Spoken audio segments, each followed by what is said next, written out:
He moved to the word love, and his long lips curled into a large, slow, rising smile, and he again read aloud, as if by reading it might come true. Love, noun, 1. An intense feeling of deep affection. 2. A deep romantic or sexual attachment to someone. Verb, 1. Feel love.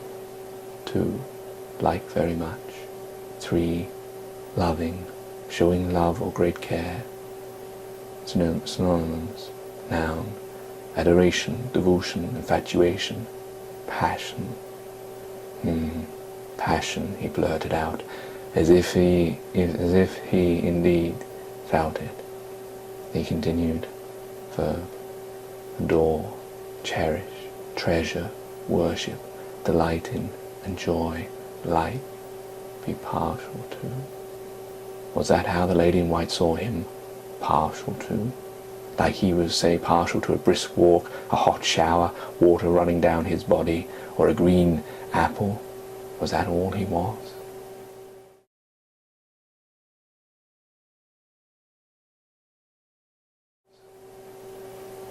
He frowned and continued. Combinations. Love affair, love bite, love bird, love in, love interest, love lies bleeding. He spoke almost in a cry. Sounds like me. Love lies bleeding.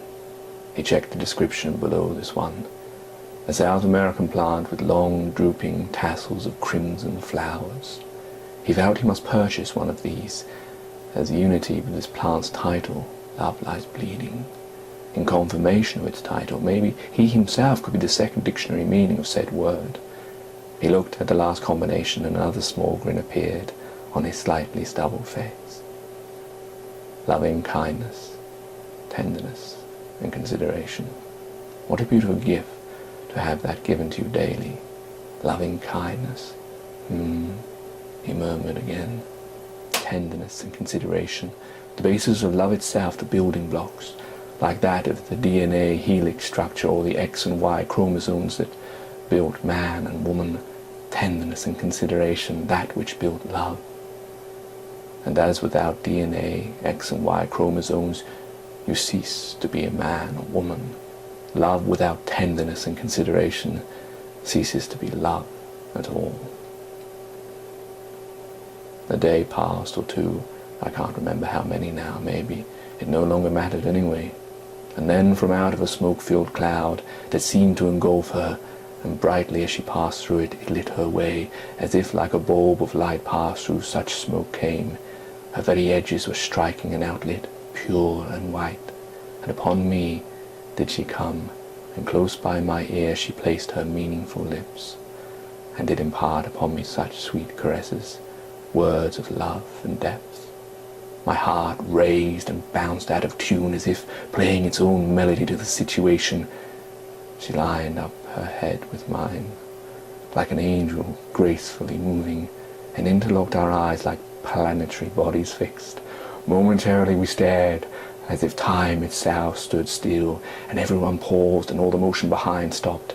And then slowly and surely, inexorably, our lips became close, and slowly the texture of each pressed upon one another, and like the ocean's waters rising, the sun slowly burning, the trees swaying in the wind, love's course took its way, falling on the path I'd always dreamed. And so began the lover's sweet everlasting kiss. The solitary tear ran down my closed eye, and the alarm bells of the next morning rang in my ear, and not the melodious sound of the lady in white. For I woke startled, for I had been dreaming all along, and a secondary tear dropped down my face to join the tear of joy with the tear of realization. A moment never to be known, only entertained upon within the dreamer's mind. How striking and real her eyes had appeared in the dream, as if they really were her own eyes in those golden slumbers. How real and wonderful that dream had felt. Sometimes this man wondered whether a life trapped in dreams would be better than a free reign in this world. for the joy he felt in those moments was soon shattered upon feeling the bright real sun upon his eyes, robbing him of a time spent, only illusionary and nothing meant. He felt maybe he should pen more words, but then again, what would be the use?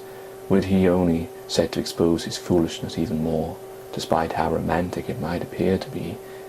He imagined how she would giggle at his well-meant sincere words, as if he was some kind of cad who accosted her day in and out with their fake words and meaningless gestures.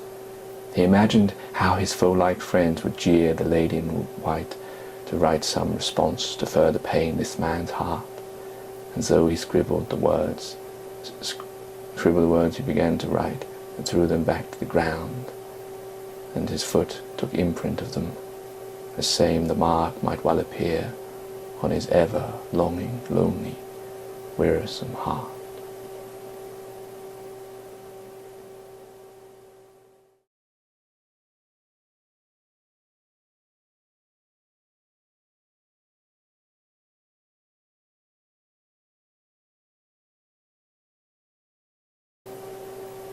I made a mistake there.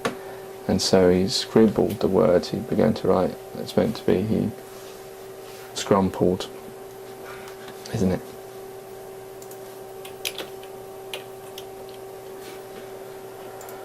Scrumpled, is that right? Is there such a word? Crumpled even. And he crumpled the words he began to write there. Well, not really the words, it's the paper. And so he crumpled the paper on which the words he began to write, and he crumpled the paper on which the words he began to write, and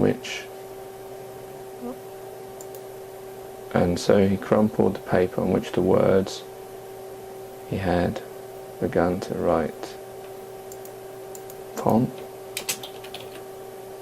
And so he crumpled the words on which the paper on which the words he had begun to write upon and threw them to the ground. Yeah, that too.